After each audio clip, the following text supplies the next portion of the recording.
Então essa daqui é a aula 4. O que a gente vai aprender dessa vez? Constantes e entradas de dados. A gente viu na aula passada como criar um programa, a gente já aprendeu a declarar variáveis e agora a gente vai aprender a criar constantes. As constantes são muito parecidas com as variáveis. A diferença é que a variável eu posso mudar o valor dela conforme o programa executa. Uma constante não. Na constante a gente cria ela, a gente fala que declara, né, a constante, escolhe qual vai ser o valor da constante e nunca mais vai poder ser mudado. A forma de criar uma constante é muito parecida com a forma de criar uma variável, só tem uma diferença. Lembra que para criar uma variável eu colocava o tipo, o nome da variável igual a um valor, ponto e vírgula. O que vai mudar agora é que antes de tudo isso vai ter a palavra const, de constante. Se a gente colocar a palavra const na hora de criar a nossa constante aqui, a gente não vai poder mudar o valor dela. Se eu tentar mudar o valor dela durante o programa, vai dar um erro. Aqui tem os três tipos de dados que a gente aprendeu: inteiro, float e char. Então aqui é um exemplo de como criar os três tipos de constante. Então inteiro, lembra, é um valor inteiro. Float é um valor real, que tem casas decimais. Então aqui um exemplo, π igual a 3.14. Sempre lembrar que tem que usar o ponto e não a vírgula, porque como a linguagem de programação é em inglês, a gente tem que usar o ponto igual é nos Estados Unidos. E o último tipo é o tipo char, que é para armazenar um caractere. Lembra que eu só consigo armazenar um. Eu posso armazenar qualquer caractere do teclado, letras, números, tanto faz. E sempre quando eu for criar um caractere, eu tenho que deixar ele em aspas simples. Sempre. E ele só pode ter um caractere dentro das aspas simples. Então aqui tem um exemplo da constante letra, underline A, igual o caractere A. Por isso que tem aspas simples.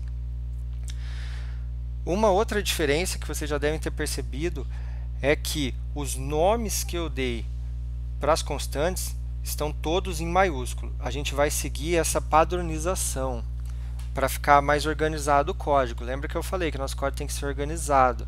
Enquanto as variáveis são escritas em minúsculo, as constantes vão ser escritas em maiúsculo. Assim, quando eu bater o olho e ver que aquele nome está em maiúsculo, eu já sei que é uma constante. Se o nome estiver em minúsculo, eu já sei que é uma variável. Se vocês não seguirem a padronização, o programa funciona do mesmo jeito, mas é sempre bom seguir a padronização.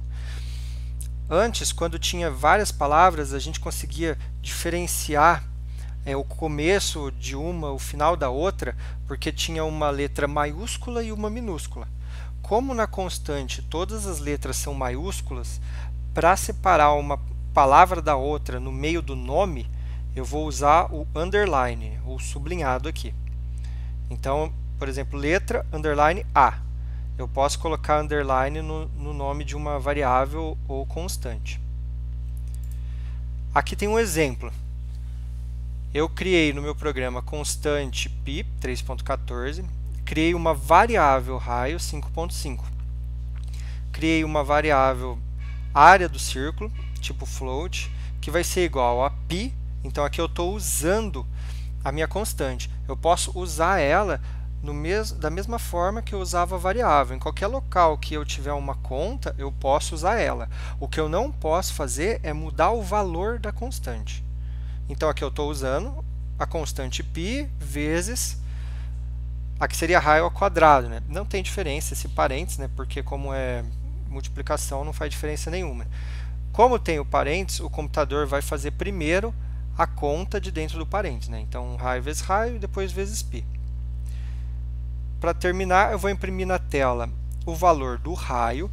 Então lembra que printf é uma função, toda função tem parênteses, então aqui tem o parênteses de início e de fim. Dentro dos parênteses, a primeira informação que eu tenho que passar para minha função printf, sempre tem que ser o texto que vai ser impresso na tela. Então, tem gente que esquece, coloca printf e já coloca a variável.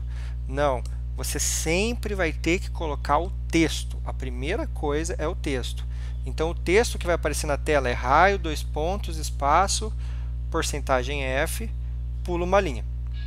No local do porcentagem f, a função vai substituir esse símbolo pelo valor da variável. Então, aqui vírgula para separar o texto da variável, e nesse caso aqui a variável raio que eu passei.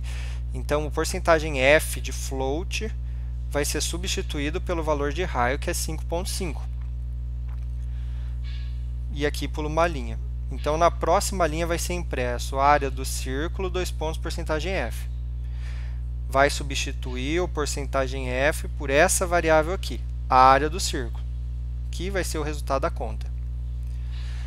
Eu vou escrever esse código no dev C++ e a gente vai ver ele sendo executado.